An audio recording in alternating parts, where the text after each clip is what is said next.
With the Chuseok holiday behind us, we are heading to autumn. Autumn is often considered as the most beautiful season in Korea. Cool, dry, and sunny, it's not only pleasant to the body, but also creates most brilliant autumn colors, from bright yellow to red to dark brown. Unlike in Europe, where autumn is gray and wet, and invariably end up with washed out yellow and dingy brown colors. And the most favorite activity of the nation comes this beautiful season is by far mountain hiking. In favorite spots like Mount Sarak, people could literally queue all the way up to the top and back in peak autumn season. Korea is very mountainous country. Even in the middle of its capital is a sizable mountain called Namsan. And it's really not uncommon that people's lives evolve around the mountain in one way or the other, as many residential areas, schools, and military bases are built on the slope of a mountain. Naturally, the nation has many enthusiastic mountaineers and hikers. Mountains are not only everywhere, but also beautiful with dense forest and green, thanks to rich water sources and relatively low elevation.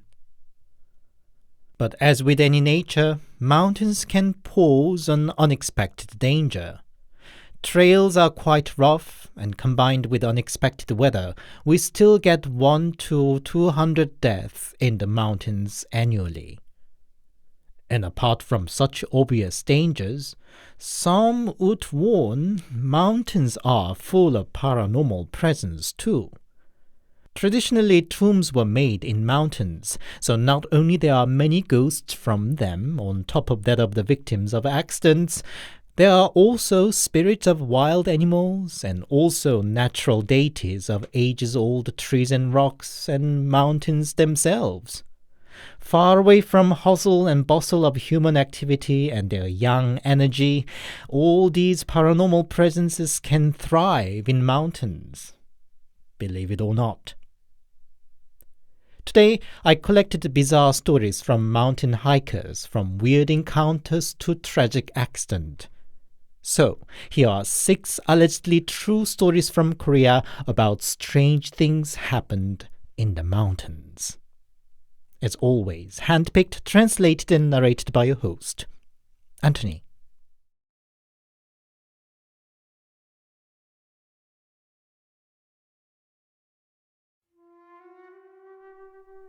I live in Busan.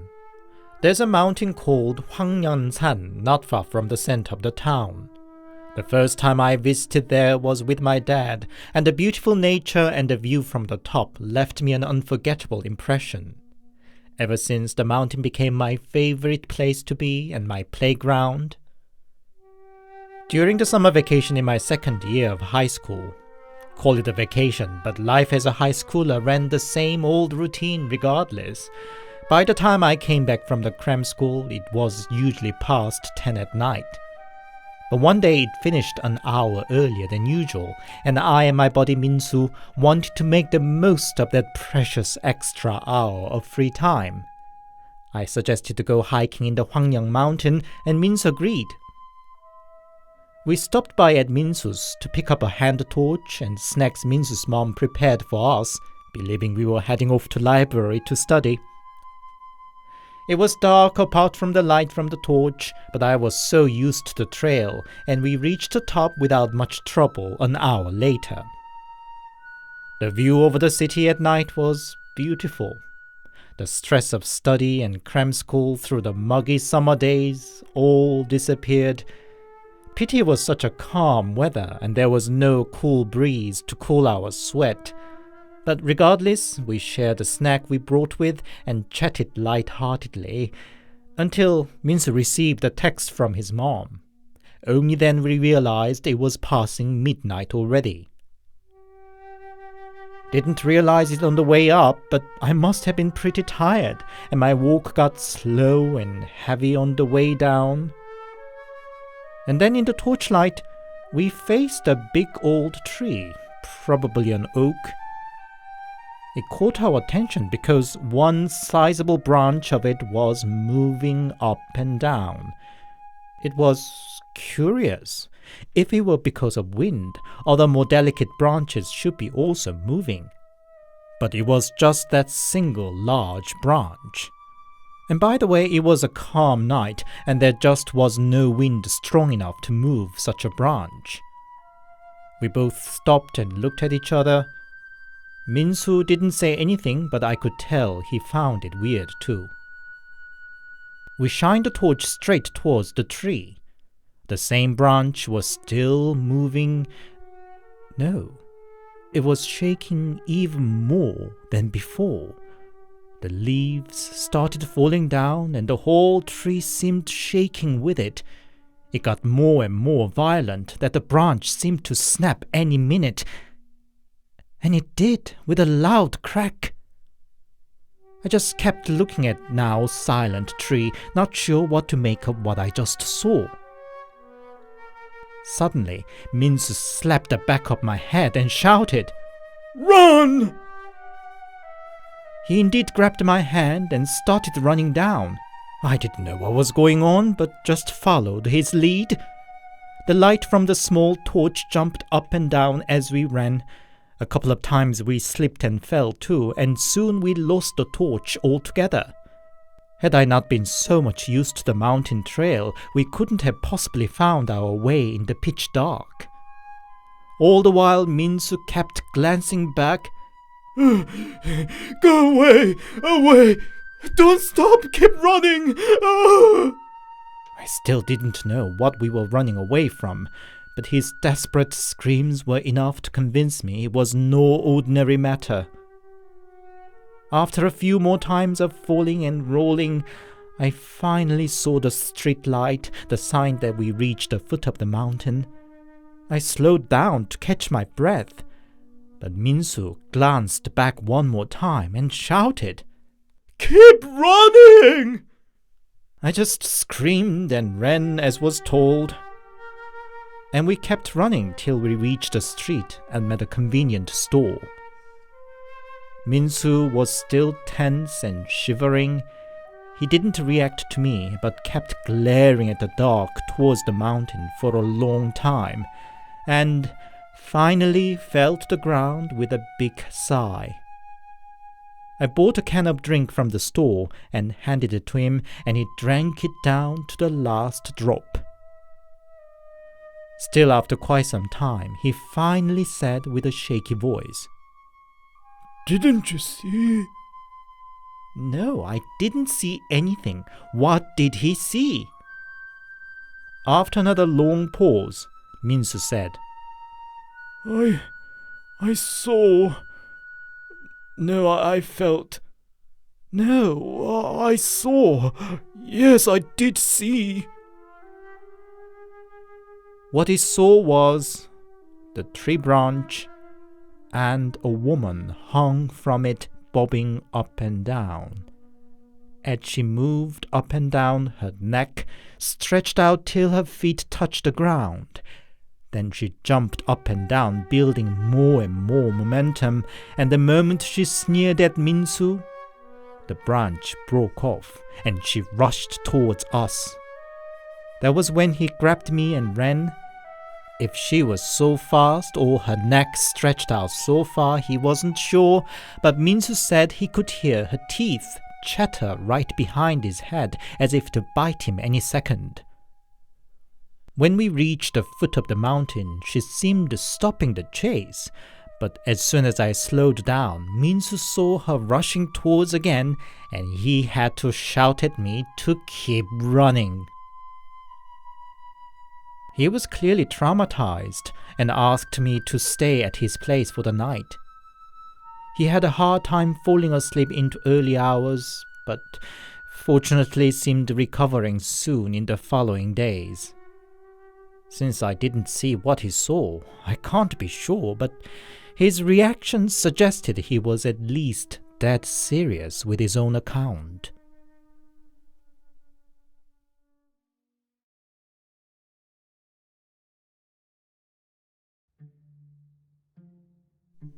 I love mountain hiking. I love it all year round for different charm and scene of each season. In muggy summer, I prefer midnight hiking when it's cooler. I would usually start at 10 or 11 at night and plan to finish by 2. Admittedly, it's a rather unusual activity, and I often end up going by myself. Slightly spooky, but to be fair, I prefer it to go on my own pace. Nevertheless, hiking at night does require a bit more preparation. High-performance torch, extra battery, high-calorie snack bar, rain poncho, and a sleeping bag in case I stuck in the mountain overnight. And that'd easily make a 15-kilogram backpack to carry. And yet, every time when I face the pitch dark at the beginning of the trail, I get tense. Though, call me a perv, that's exactly why I find night hiking exciting.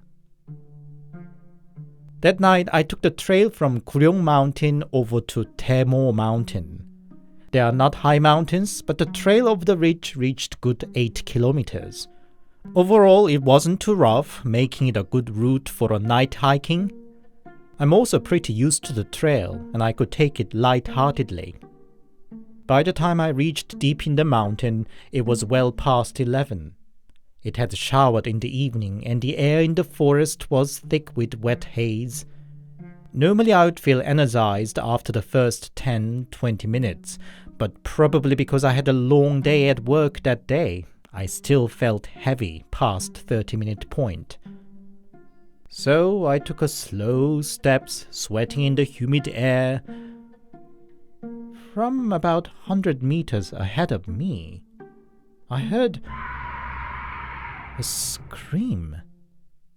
I instantly thought it was of a woman, probably about middle-aged. But in the mountain, in the middle of the night? I stopped short, goosebumps all over, for a good few minutes. Unlike the stuck body, my mind was busy. What was going on? Who was she? Was I to witness a crime scene? A woman kidnapped into the mountain to be murdered? I fumbled out my phone and called the police and explained that I was in Guryong Mountain and just heard a woman screaming. I didn't see the actual scene, but something terrible might be happening here, I said. I don't know if police thought I was joking or not, but they first asked me what I was doing there at midnight, and then to call them back if I should see anything more concrete, otherwise they would send a patrol in the morning. I was honestly a bit pissed at their lukewarm reaction. No help from them. Then should I help the woman by myself? I could turn back and run away, but should something terrible really happen to the woman, I thought I would never be free of sense of guilt. So I slowly approached towards the direction where the scream came from. I must have moved about 70 meters or so. I heard it once again, now much closer. I was startled, but soon gathered myself and shouted, "Who's there? Are you all right?" There was no reply. I took further steps towards the direction, and it wasn't on the trail anymore, but to the slope. I shouted if she was okay once again. I was extremely tense. The slope was slippery, and now that I exposed myself, I feared some brute might jump on me from the darkness. I set the torch in all direction mode and maxed up the brightness too. As I slowly looked around, I heard a bustling noise from a bush, and there was standing a water deer, looking right back at me. God, my heart dropped because for a second I thought its eyes were that of a person. And that damn deer cried, just like the scream of a woman I heard. I had no idea what a water deer sounds like, and it sounds just like a female's scream. I might not have been fooled so easily if it were in the daylight, but I tell you, to hear it in the pitch-dark mountain was no joke. That's already more than 5 years ago. I get to hear creepy water deer occasionally, and by now I fully know it's a water deer. But I can't help but to spit a swear under my breath and feel creeped out for the memory of the night.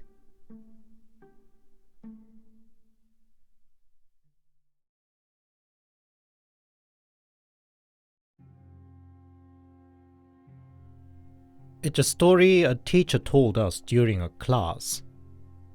When she was a freshman, she and colleagues went on a trip together during the first summer vacation in the uni.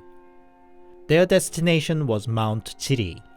About the halfway up, female students complained that they could not walk further and they decided to stay the night there, except for 3 male students who insisted to conquer the top. And they didn't return into late night. It was time before mobile phones or even beepers, so there was no way to contact them. In the end, they called a mountain ranger for help, and after the search with a sniff dog into dawn, they found the 3 guys in the field of reed, lost, dazed, and scratched all over. And the story they recounted was a creepy one. The sun went down before they could reach the top.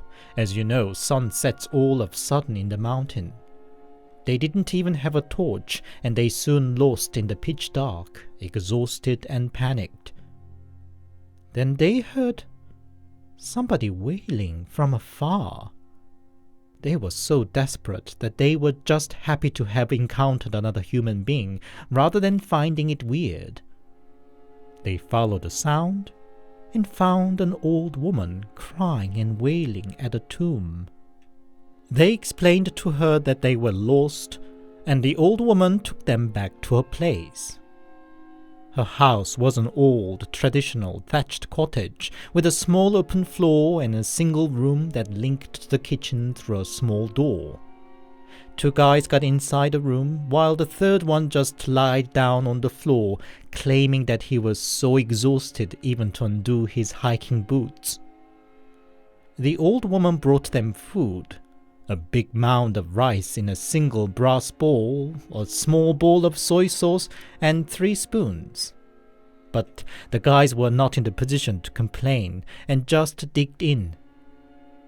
But as they filled up their stomach and relaxed a bit, they slowly noticed something was off, and one of them saw the old woman bringing the empty bowl out, seemingly just floating into the kitchen despite the high threshold of the small door. He opened the door to the kitchen and found where a kitchen should have been, just an empty field. All 3 guys jumped up and ran out, 2 who had bothered to take shoes off, taking more time to put them back on. The 3rd one, who ran first, looked back to check on the other 2, and saw the old woman chasing after them now with her arms stretched to their direction. Her face wasn't that of a human anymore. They just screamed and ran, until one who was the slowest fell with a scream. The other 2 thought they should rescue him, but their survival instinct was stronger and just kept running until they felt the sharp reed leaves slashing on their faces and arms. 2 of them subsequently recovered, but the 3rd one, who fell and caught, was never fully freed from the trauma. He was in and out of psychiatric ward many times until he ended his life. Apparently the old woman ghost was a well-known one in the Mount Chiri. The mountain the guy climbed up is named Nogodan, and Nogo means apparently an old woman.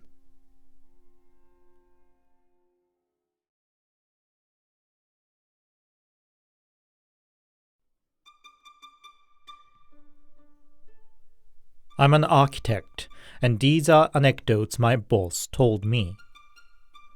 When he was young, he was a passionate mountaineer. The work condition back in the days, 20, 30 years ago I assume, was worse, and he usually finished work at 9 p.m. 6 days a week. But he'd make most of the precious weekend and go out hiking after work on Saturday and hiked overnight. He claims it wasn't really that spooky to spend the night in the mountains, that in such a holy mountains as Mount Sarak, he actually felt cozy. Nevertheless, he had a few weird accounts from his decades of night hiking. In summer season, night in the mountain is actually noisier than one expects. Various insects, night birds, bustling of animals behind bushes, and your own panting.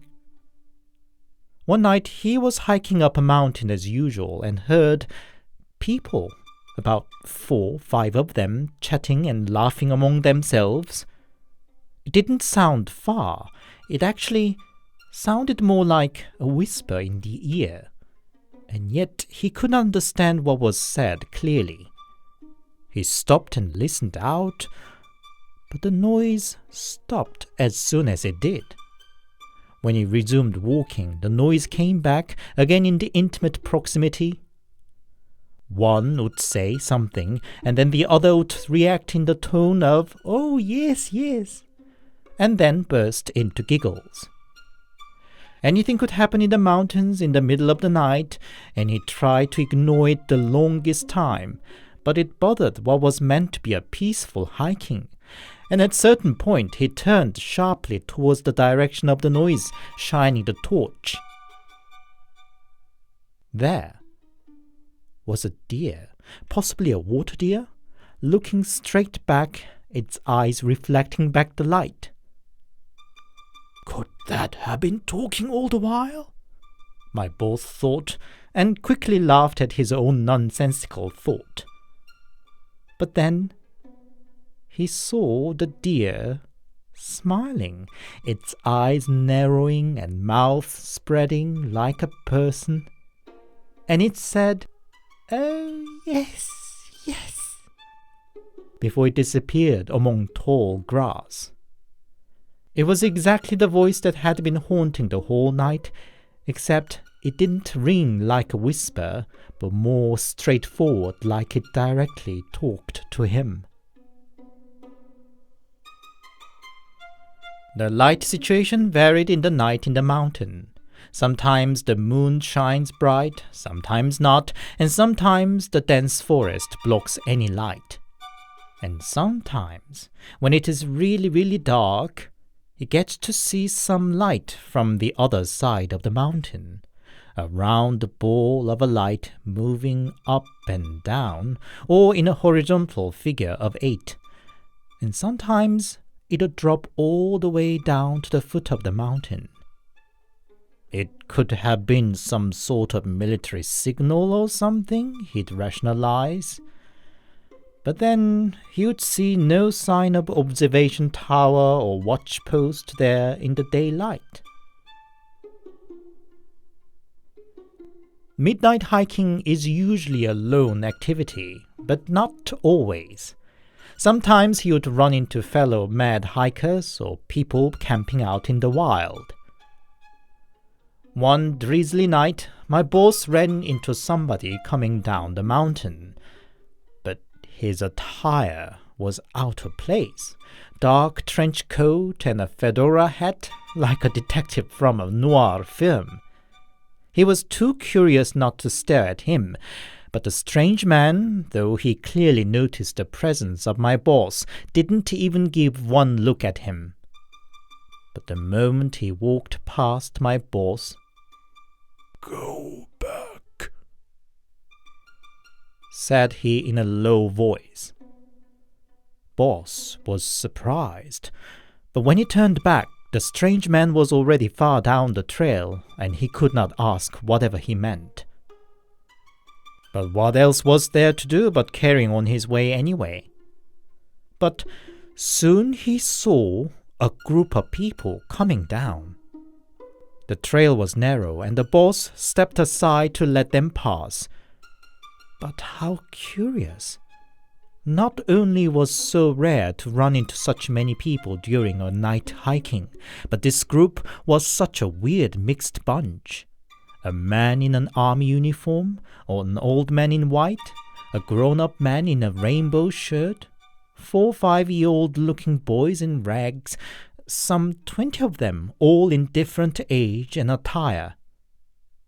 And then, before my boss could resume his way, he saw another group of people walking down, even bigger than the last, as if the Midnight Mountain Trail had turned into a rush-hour stare down to the metro station. Boss realized something wasn't normal and decided to step away from the trail and put out his sleeping bag to spend the night there. And all the while he saw a steady flow of people in all sorts of age and attire coming down the way. He realized only later that that night was Baekjung, something equivalent to Halloween in East Asian tradition, the Day of All Spirits.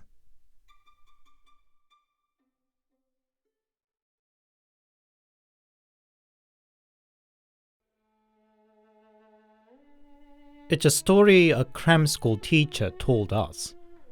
He was quite a performer. Even the mundane passage from the textbook would turn into an exciting saga through his mouth. Not sure if I could deliver the spookiness the story carried as he told it, but here we go. Once he made a plan to go hiking in Mount Chiri with a friend, but the friend called it off at the last minute.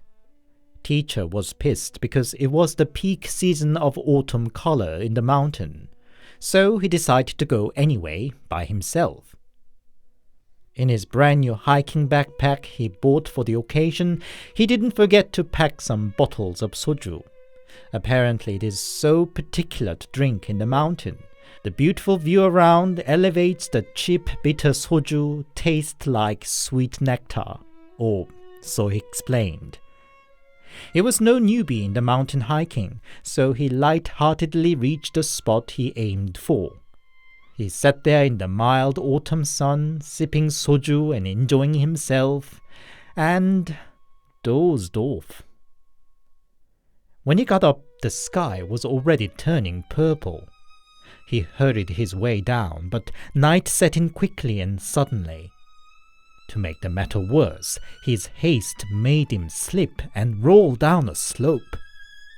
Thank God his expensive outdoor jacket and boots kept him from major injury, but he was proper lost away from the trail and in the darkness. He wandered around with a flash on his phone, but soon the battery ran out. In the end, rather than exhausting himself out, he decided to spend the night there. He found a little flat plot and scraped up leaves and branches to make a fire. Ever an easygoing character, he actually started enjoying himself and opened another bottle of soju. A few hours into the night, he heard a noise behind a bush, and a young guy, probably in his 30s, appeared in his yellow Adidas outdoor jacket. He said he lost his way too, and came over seeing the fire from afar. Two strangers in the same boat quickly broke the ice, and shared soju and snacks, and light-heartedly chatted away. "Well, my damn friend stood me up, so I came anyway," teacher said. "All by yourself? What a brave man," the man said. "You'd laugh at me should he learn how I fell on the way down. But aren't you by yourself anyway?" No. I came with my girlfriend. A sexy girl she is." "Lucky you. Well, I'm married already. So, where's she now?" "Well, she fell in the stream. I jumped in to rescue her and ended up like this." "Oh, that's dangerous. So what happened to her?" "She's dead. What else?" What a strange joke. teacher lifted his eyes from the fire to look at the guy's face across and noticed his clothes dripping wet, but they were dry just earlier. He kept lifting his eyes to the guy's face, and the face was pale blue, with the tree branches stuck here and there. "You better be careful too," the man said, and that was the last thing my teacher remembers before he passed out. He woke up next morning. He hurried his way down and made a report to the mountain rangers that he suspected a man and a woman drowned at certain point of the valley. Indeed, a day later, the ranger passed on the news that they found the bodies of a man and a woman.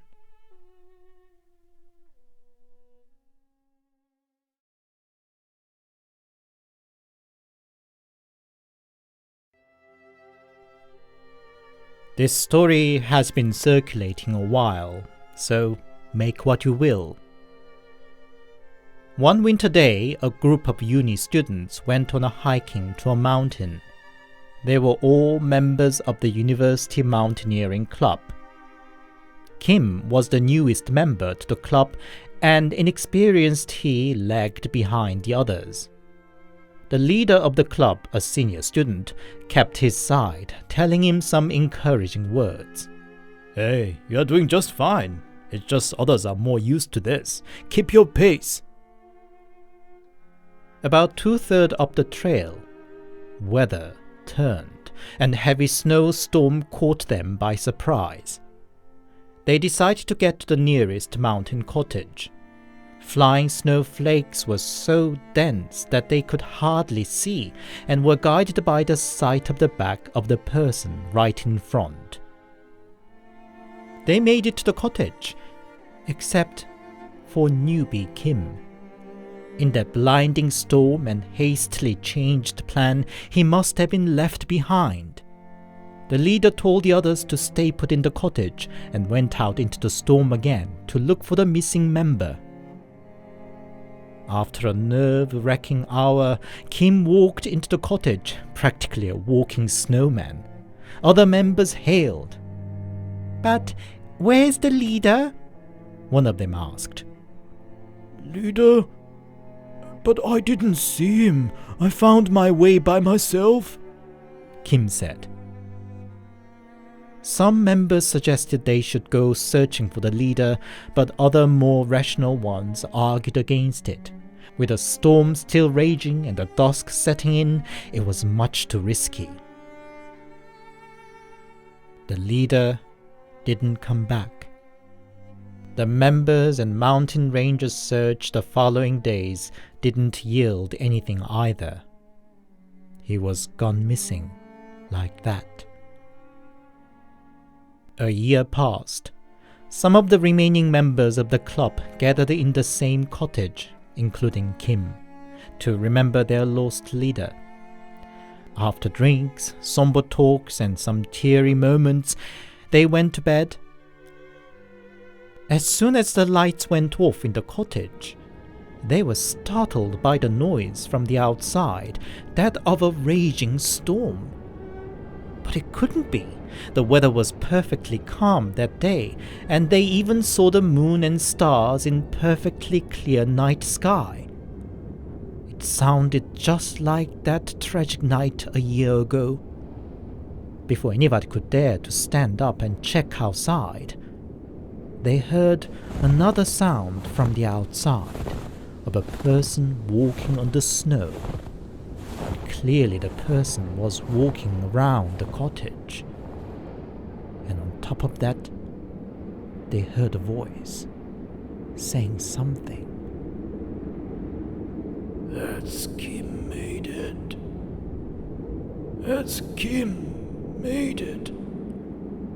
That's Kim made it." It was the missing leader's voice.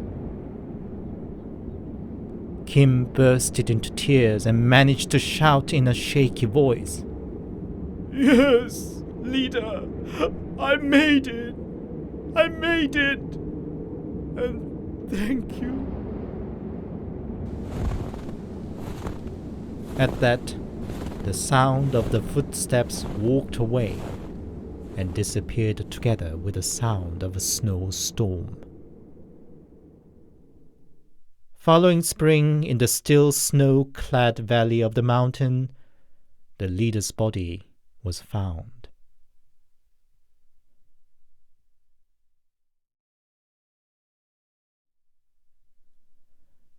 Hi, it's Anthony here, and thank you very much for listening.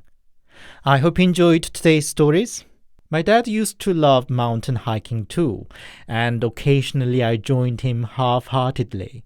So I at least have some ideas what it would have been like in the situations described in today's stories. Though, a walk in a city park is about as outdoorsy as I get nowadays. Most visitors in Korea stays in the big cities, but I should recommend try its mountains to really appreciate its nature, provided you prepare yourself well. As with any nature, mountains can be risky, paranormal or not. If you enjoyed my work, please give it a like and a comment, and please consider subscribing to my channel to help my channel grow. If you'd support more directly, I also have Buy Me a Coffee account. The link's in the description. Buy Me a Coffee supporters will get a week earlier access to my new videos. Thank you. See you next Sunday. Stay safe and take care.